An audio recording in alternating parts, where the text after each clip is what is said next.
But I was saying, Jared Leto's the worst thing to ever show up on film. As far as the Joker, yes. Sure. Let's go with that. I've heard. I never watched Dallas Buyers Club. I heard. Oh no, that was a great movie. That was a really great. I never got around to watching it.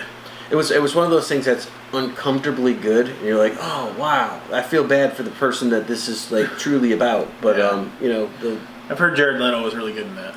He was, but I feel like he kind of gets that pass where it's like he's playing something that's like uncomfortable to talk about, so it's like, oh, let's throw an Oscar at it. Yeah. I don't think he was that great. I thought he was better in Lord of War, if you ask me. But, he was good in Lord of playing Yuri. Mm-hmm. Yeah, I thought he was better than that. I'm like, it seemed like, but whatever, As far as Joker goes, he was terrible. Yeah, pretty much. Yeah. Yes. I would like to see Deadpool go back in time and kill him as the Joker. Yes, please. That would be great. Crossover. You'd probably be into that. Do a DC movie and cut Jared Leto's head off as the Joker. Yeah, pretty much. Or and Joker. Yeah, Joker was not in Batman vs Superman or anything. No, thank God, no. Yeah. that movie would have scored way lower. I'd have been like, never watched it. So, one of the things that we're doing too, since we're talking about Batman, is one of the Batman villains, Bane, right, who was in the third Batman by the Christopher Nolan, Batman Rising. We're doing our own book club, which is going to consist of just following along and reading some comics that we just kind of arbitrarily picked out because we thought that might be a fun kind of romp to do. And the first one was Bane Conquest. And we just recently posted that, so it's like if you guys want to read along with us, if you want to catch up on these issues, you could do so. You can go out and still pick it up. It's a 12-issue mini-series. It's called Bane Conquest by DC Comics. Yeah, and it's really good. We talked about it in last week's episode. We're not going to talk about any further today because we want to let you give you guys a chance to join us. Yeah, we did the first three issues. We'll be doing the next 3 issues in following episodes. Yeah, so if you want to join along, we posted it on Facebook today. Mm-hmm. So you'll probably see this later in the week as we got a few days to edit. But join us in talking. We'll get you on the show. You can share your thoughts, your feelings, your that deepest kind of fun stuff. Desires. If you're in the Chicago area, you can come just sit with us if you want. Wouldn't that be fun? Yeah. And the second book that we're doing is Scooby-Doo Apocalypse, or Scooby Apocalypse. And actually, out of the two, that became my favorite. It's an amazing book, isn't it? It is. I mean, when you picked it, like I said in the last episode, I was kind of but I actually, when we get ready to read them, I'm already through the next part that we said we're going to read. I already jumped into it. It's exciting. It's a fun book. It's a fresh take, and you look at it, and on paper, you think you're going to hate it. And then you get down to the nitty-gritty of it. The dialogue is what really makes it so digestible. It moves very fluid and sound, and it's actually really good. It's funny. It's clever. It takes like kind of the characters that you've known since your childhood and just builds upon them in a new way that makes it fresh and entertaining. Yeah, no, definitely. I was actually thinking of getting us onto the Jetsons, which is another really cool book. But, one step at a time. Yeah. So, because they're really going with some fresh takes on these things, like Space Ghost and the Herculoids, Johnny Quest. Yep. And they take it into something called Future Quest. And they didn't do that with Scooby Apocalypse because it's a different sort of thing. But, if you want to see Captain Caveman, I'm sure he'll be around. So, if you want to join book club, let us know. Comment, email us, message us on here. Anywhere. Just find us. Talk to us. Say, hey, I want to join the book club. And, we'll get you in on the conversation. Yeah, and it's great so far. So, and check out our previous episode if you haven't seen it, just to hear what we think of these books. Absolutely. So, and we're kind of two guys that like everything. So, there's that. I wouldn't say I like everything. I don't like Jared Leto as Joker. Yeah, I know. I realize that. I don't like I don't like racist Jason. That guy's a prick. Oh, racist Jason. Yeah. I don't like Macy Gray. Yeah, you really don't. I don't. You got a thing. Yeah. Amy Schumer. We talked about that last episode. You don't like Amy Schumer either. So I'm like okay on it. But you don't like Amy Schumer. And you don't like Carlos Mencia? Nope, don't like Carlos Mencia. Okay, yeah, because joke's a stealer. Yeah.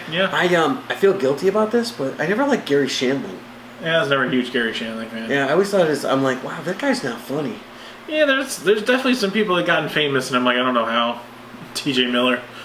Yeah, well, I like him in one role only. Other than that, Eric Bachman. Yeah. Well, I liked him as the best friend in She's Out of My League.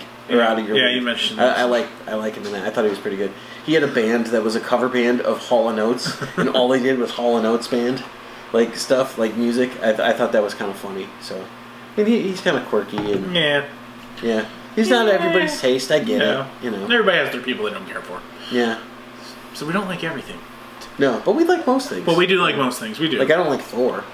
I like Thor. The character. I don't like Thor. I actually kind of like him. The Even Marvel the comic Thor, one. like. Even the comic book one I care for. I like the movie, the MCU Thor. I'm like, okay, they did a good job in like polishing a turd, but I don't like Thor. Like I never have. See, I'm Swedish, so I guess that's why I like the Thor. You're Swedish, or you like Thor? I like Thor because I'm Swedish. Ooh, let me get a piece of pea.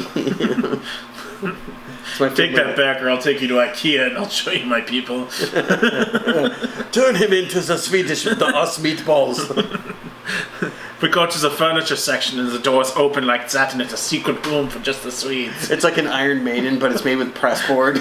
It's like, that's sad, man. Some of the screws are the same. Oh my god, can you imagine like a furniture store of death or something where like people try it out and it's like these horrible death traps like in Saw, but it's made with like the solder sort of the pressboard furniture? It'd be crazy. What would you call that? Like instead of like an IKEA, what would you call it? I don't know. Ikilla. This episode is brought to you by Ikilla. Is that our new movie? We had Racist Jason last week. Ikilla. We're just turning out horror movies that are just horrible. Well, you know what? I feel like we have original ideas and we're not revamping old things, so it's not like, oh, guess what? Sleepaway Camp is coming back. She's got a penis. What? You know, it's like, no. Have you seen Sleepaway Camp? No. Oh, that was the big twist. Yeah, that was the best that 1983 could offer us. Yeah. Oh, no. Thankfully, didn't watch that. Yeah. No, well, I saw it and I can't unsee it. So. Yeah. But, Ikilla. I like it. Yeah, Ikilla. Yeah, and it would have like the umlaut or something like that. Yeah, you have like the instructions like walk you through like how to survive. Yes, you get a tiny little Allen wrench to survive. I like where this is going. Yeah, the tiny Allen wrench to survive. Oh my god! And it's like if you go too hard, you break the Allen wrench and you're screwed. And you're like, no. It is the hex key of life. You have been hexed. Oh. So instead of looking for a key, they have to look for a hex key. I like where this is going. I feel like this has some good tropes to it, where it's like, you know, what if Racist Jason comes into the Ikilla? Well, I feel like that should be in the third movie in the franchise, really. So, but I was thinking you get the tall man from Phantasm. Boy, is he like way dead now? What it is, boy? I thought they were remaking that. They are. Yeah. So I wonder who they're gonna get to play that. Hopefully, someone tall. Boy.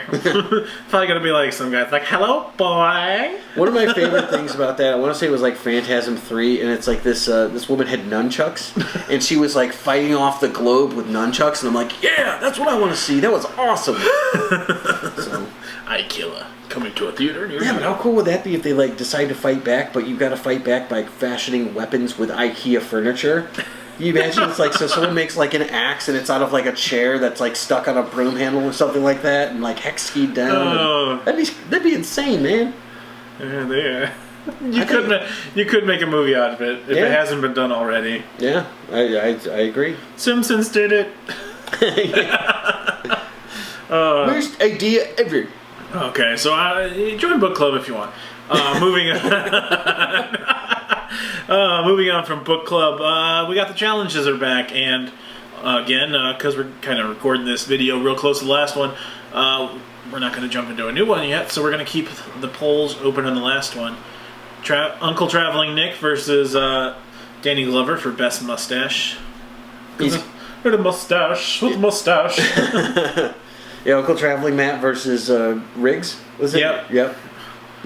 And just going back to your presidency run, so when you run for president, if you should get elected, everybody's going to have in their house a requirement is a big picture of Riggs. Yes. Right? Just like an Undercover Brother. Yep. So you can look at it and go, I'm getting too old for this shit. Yep, so after a hard day of work, you come home, you sit in the Barca lounge, you look over and you go, I'm getting too old for this shit. Absolutely. I'm going to need to rewatch those soon. Yeah. We sort of talk about them a lot. Oh, you do, because they're great. Well, the challenges are up there. Make sure that you vote. Yes. And remember, the loser of the challenge, or the not winner, which is probably going to be me, is required to sing a song of the other's choice. And we're still doing 80s and 70s theme songs. I think it's opened up now. Opened up? Okay. It's free range. All right, free range. I like this. So we can go someplace else. Yes. So yeah, get out and vote. It's on the poll's going to be on Facebook. I think I'm actually going to start the poll on Instagram as well. So, nice. We'll try to get as much traction on it as possible. So the next thing we were going to talk about is Patton Oswalds Batman theory. He's got a good theory about the Joker. He's got a theory. I read it this week about his theory on the Joker in the Christopher Nolan Batmans. And his theory is that the Joker isn't just a kind of deranged, crazy person. He says he's probably a military mercenary with post-traumatic stress disorder, and because he's far too advanced for the things that he does to just be a normal simpleton. Well, he is certainly not trained in hand-to-hand combat. He's not. But his knowledge of explosives and the way he can kind of manipulate people, it's almost like an interrogator type style. Well, I mean, you think about it too. It's like he is a criminal. He's a good criminal. Like, he's a smooth criminal. And he's like, it was my job to take care of the driver. It's like, that's the thing that he would do. Like, he hired himself all these people who were experts at what they were doing. Then he has one person who's like, oh, you kill this person, you kill this person, then you kill this person. So that way there's no chain to tie him back to who it is. He didn't even have to frickin' do that, in all honesty. It's just he did because he's such an anarchist. Yeah. It's like, oh, I was supposed to do this. Who are you supposed to kill? Oh, I was supposed to kill the driver. It didn't even make sense, really. But that's the whole point. Like Alfred said in the movie, some men just want to watch the world burn. Yeah. And I do think that, to some degree, he's just a very broken person. And as they say in The Killing Joke, he was just one bad day away. Yeah. But, he made that conscious choice to bring himself to that spot, I think. I mean, I could see where he's coming from, because there are certain points that you're just like a normal person wouldn't be able to think of that or do that. But at the same time, he just seems like a plain crazy person. And that's the thing I always wonder, too. It's like, when you see these things, I consider myself not able to think like a criminal, because I don't know what I would do in that circumstance. Yeah. So I find that very hard to kind of... Like, even when I play, like, a video game or something like that, if I'm playing, like, a Grand Theft Auto or something like that, I have a hard time making those choices, like the really bad ones, like the go against your morals. Yeah. And all that. It's like, okay, it's funny, I guess, to do this, but it's like, I wouldn't necessarily go there. So, I could see where this makes a bit of sense. Yeah, I mean, it's kind of, I don't know. I mean, it's a good theory. Is it the correct one? I don't know, but we'll never know, because Joker always changes his backstory, too. So with, how I got these scars. And with Patton Oswalt, what sort of pedigree does he have for comics? Like, has he written comics? I know he's written for, like, Mad Magazine and books. He's written a lot of comedy and stuff. I don't know if he's written any comics. So Ratatouille is up for some comic stuff. Yeah. A lot of these guys have written for Deadpool, like Brian Posehn. Yeah. And... Brian Posehn, I love him. One of my favorites from a podcast that I listen to called The Flophouse, Elliot Kalin. He's done some work. He's a funny guy. See, let me take a look real quick. Patton Oswalt. It's like half the things come up about his wife, Yeah, unfortunately. I always like Patton Oswalt when he talks about, like, people who are fat. They have a reverberation of the bees that they talk about. He does, like, a John Goodman impression. It's pretty funny. Let's see. And actually, of course, his greatest role... he actually wrote a comic called The Goon. The Goon was written by someone else, though. It was by created. Patton Oswalt and Steve Niles. Steve Niles might be the guy, because The Goon was created by someone. So, yeah, it looks like he's got some stuff he's written. Serenity Volume 2, Patton Oswalt. Son of a biscuit. JLA, Welcome to the Working Week, by Patton Oswalt. Wow. Goon Noir by Patton Oswalt. Okay, so it looks like he's done some stuff here. Yeah, he's got a couple of comics under some Serenity stuff, so, I mean, I'm going to shut my mouth, because... Yeah, Serenity Float. He's hitting me where I live. By Patton Oswalt. Unless it's a different Patton Oswalt, but I don't believe it is. I don't think so, yeah. Well, his best role was obviously Reno 911. Oh, absolutely. The movie. I mean, I don't mind him as an actor or anything. He's in lately. He's been in What's the show about the teacher in Toledo? I can't think of it right now. Is that the one that took over after Dennis? Yeah. Okay, so the one we were talking about before, where Dennis got his own show. Yeah, it's AP Bio. That's what he's on right now. Oh, okay. He was on the King and Queens forever, and then he did. Yeah, that's where I remember him from a lot. Was that so? He must be good friends with Kevin James. BoJack Horseman. Well, he's got a great voice, like for a lot of the stuff that he does. Yeah, he always plays kind of the Who's geeky. He on We nerdy. Bare Bears. He's on We Bare Bears. I have Love that show. Oh, he plays the koala bear. Yeah, that's right. It's amazing. He's a dick. He's such a dick. Even about this, about like kids' cartoons, I totally, I have a 5-year-old in the house, and she was watching a show called Agent Osmo or something like that the other day. Oh yeah, Sean Astin. Yeah, Sean Astin. Yeah. I was like, I'm sitting there going, Agent Oso. You know that, yeah. Oh man, yeah, that goes back. I was sitting there going, that voice sounds so familiar, and then I watched. I was like, what? I'm like, really? Yeah, I remember a lot of these things. Like there used to be this one called Oswald, which was Fred Savage. He was playing the little blue. What do you call it? You must remember that from your nephews, right? On Nick Jr. back in the day. I don't. It was a blue octopus, and the guy. Oh, maybe I do. That sounds. When you see blue octopus, it sounds semi-familiar. And he had a dog that was a wiener dog. It was pretty funny. And what was the other thing? Squiggy was in it, from Lenny and Squiggy from Laverne and Shirley. Yeah. And he played a penguin. He's like, "Hello, Laverne." Patton Oswald was an Odd Thomas. I can't place him in that. I loved Odd Thomas. Odd Thomas. That's an episode unto itself. Amazing movie. We need to watch Odd Thomas and do an episode. If you guys haven't seen Odd Thomas, right, with the late actor, what was his name? Anton Yelchin. Yeah. You should definitely check it out. It was great. Yeah, it's got him, it's a William bit Dafoe. Scary. It's a little bit sci-fi. If you like ghost movies or sci-fi, it's a great watch if you've never heard of it. It's really good. Because it wasn't in theaters or anything. It was like a straight-to-DVD type movie. And I remember watching it, and I just went, how did this movie not get more I saw it on Netflix. Like, it was there one day. Where I watched it, and too. I'm like, oh, let me check this out. And I watched it, and I was blown away. I watched it immediately a second time, because I'm like, this was amazing. Yeah, I've watched it like 3 or 4 times now, because it's like, it was a really good movie, and it's like, I don't know how it didn't get more traction. It kind of reminded me a little bit of, like, Frighteners. It did, yeah. Yeah. It totally had that Frighteners vibe. Yeah, and I'm like, this is like if they did Frighteners now. And I think maybe that's why we like it, personally, because me and you are such Frighteners fans. God, I love Frighteners. I mean, Michael J. Fox's finest role, almost. Besides Back to the Future. It might be his finest role. I mean, he definitely acted more in it. So yeah, he was definitely a little bit more acting, and then, my body's a roadmap. Yeah, oh my God, that guy was great. It was creepy. So, I got the chills. So, yeah, I put Frighteners is one of those movies I put on a pedestal like Event Horizon that I talk about like all the time. So, I do like the movie. You never mentioned Event Horizon. Did I mention that? You know what else? You want to know what we need to mention? Star Wars? Star Wars, because Solo's coming out this week on Thursday. So, yeah. So, Solo, so it's just a movie about Han? It's a movie about a cup. Oh, yeah. It's a movie about a red cup.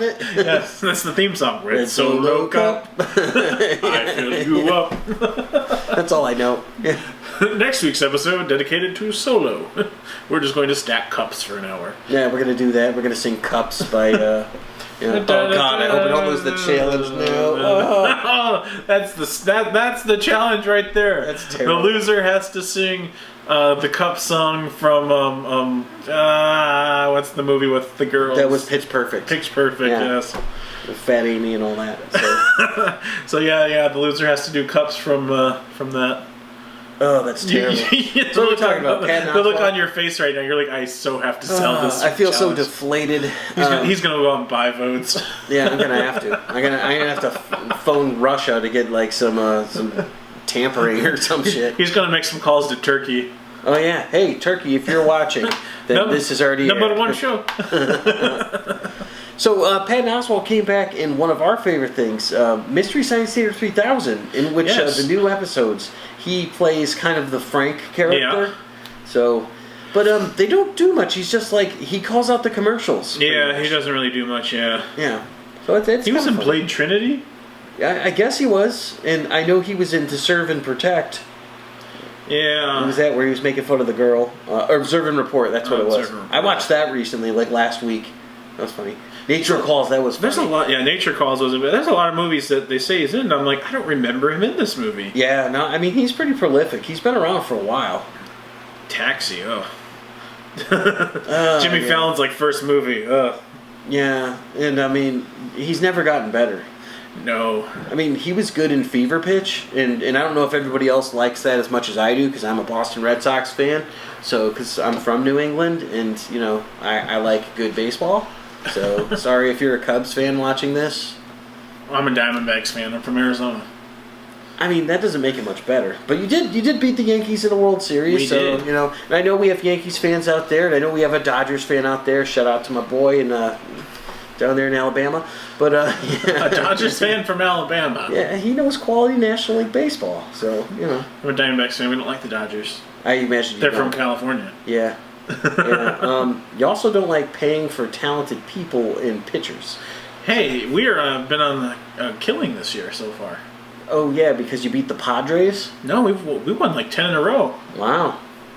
So, Wow. That's take pretty that, Mr. Red Sox fan. Oh, I'm sorry. It's still May. It's the second month of baseball. So, yeah. Okay. Let's stop here before this podcast turns into an all-out brawl. Justin versus Justin. National versus American League. I'm like, I'm going to win because I got the DH. And you're like, well, my pitchers can hit. I'm like, they can bunt. Take that back. You know. I don't know. We had the big unit. Yeah, you did. I mean, and you had you had Kurt Schilling, who came, and I was so excited to get Kurt Schilling, and then he goes over to the Red Sox, and you know the bloody sock and all that, and it's like they win, they come back from like down three games to beat the Yankees, and they win the World Series in 2004. Everybody's happy, and Ozzy goes on stage and has a great show. Except for then years later, you find out that Kurt Schilling is like a Nazi sympathizing racist and all that crazy. Tea Party person that hangs out with what's her name and Sarah Palin. He hangs out with racist Jason. So yeah, what? he does, man. The man can pitch. So I'm just like, whoa. I'm like, look, he throws a sinker fastball. I don't care for his politics. You know? Hey, that's how I feel about all athletes. It's like, and actors for that matter. It's like, zip it. Don't care what you have to think. Yeah, it's like, hey, Meryl Streep, just get up there and say something, you know, like dramatic, like. You're all there to entertain me. Now dance. Well, I mean, that's the funniest thing, too. It's like, when you think about these people who are so really detached from reality because they play other people that they have to pretend to be, their words are not their own. You know, and it's like, they're like, well, I feel people should listen to me and say this and this. It's like, look, I don't care what your politics are and all that, but you should definitely have your own mind made up about things and not, like even like podcast people like us, don't take our opinions for it. Make up your own minds, you know, do your own research. But, I mean, when it comes to, like, athletes and actors and all that, they really, really are just, like, the wrong type of people to point you towards a particular thing, especially if they're not in your circumstance. We'll touch on this. Don't listen to us about politics. We don't talk about politics. We don't care about that. Listen to our movie reviews. We're good at that. Yeah. If you want good movies, we'll point you in that direction. We do make fun of the POTUS, in the previous POTUS, and actually, Gerald Ford. Gerald Ford. Yeah, so we make fun of every president, standing or sitting or otherwise. Yes. Well, I mean, come on. I talked about being the president and appointing all these awesome people. Yeah. Did that one ever air? I have no idea. It definitely did. It probably did. We ranted a lot. You were going to have Morgan Freeman as your Secretary of Press. Talking about Andy Dufresne. Andy Dufresne. He climbed into Iran. Yeah, he did. He tunneled into Iran. Well, I'll tell you what I'd do if I was president again. I would eliminate racist Jason. He's gone. Racist Jason is dead. Al Gore Chisholm, we're going to put him in a lockbox. Actually, I'll be the only one with a key to the lockbox. I have been waiting all week to hear you say lockbox. Lockbox. And your best Daryl Hammond. We'll put racist Jason in a lockbox. And naturally, I'll be the only one with a key to that lockbox. And there'll definitely be a decoy lockbox. We don't want racist Jason getting out. So he's bad for the environment. So to sum up, lock box. If you take anything from this episode, lockbox. That's just lovely. That's lovely. And once again, I'd like to point out that this podcast is just to make us laugh. It is. It's purely for our own entertainment. Because it's our choice. It is. It's the choice of a new generation. I can't think. I have a headache. Try one of these. Try to. Little yellow, different. Well, I think that's all we got for you this week, ladies and gentlemen. I want to thank you all for tuning in, listening, cranking us up on the old radio dials. Yeah. So yeah, if you haven't yet, go like us on YouTube. So hit the like, hit subscribe, comment. We like to interact with you. If you don't have to find us on YouTube, you can go find us on Facebook, Instagram, Twitter. We're very active. Message us. We'll message you back more than likely. Post to the page. You could check out what we have going on. We always have something fun going on. Yeah. Don't forget to subscribe to us on YouTube, on iTunes. Find us on iHeartRadio. Yeah, join us on the book club. Join us for this fun read. Book club is so much fun. So I hope we get some traction going with it because, like I said, I'm actually enjoying it very much. So. It's fun. So join us for book club. Nice to get into the conversation. Out of your element where you normally just read Ash and Army of Darkness type of related materials. I am a very much in the comic world. I just read my certain ones. Who's Ash going to fight today? Find out on the next book club. Do I want Ash or do I want Batman? How about you fight each other? Okay. Ash-Man, look at that. Oh, yeah. I feel like we just made an Adam Sandler movie. Yes. Oh, I hate you. Woo, you're dead. That's what I do when I'm in the bathtub. I'm Ash. I'm Batman. I do other things. I do voices. I clean. That's what I do. Yeah, sure. Well, everybody, thanks for tuning in. I'm Justin with an E. And I'm Justin with an I. Catch you next time. Later.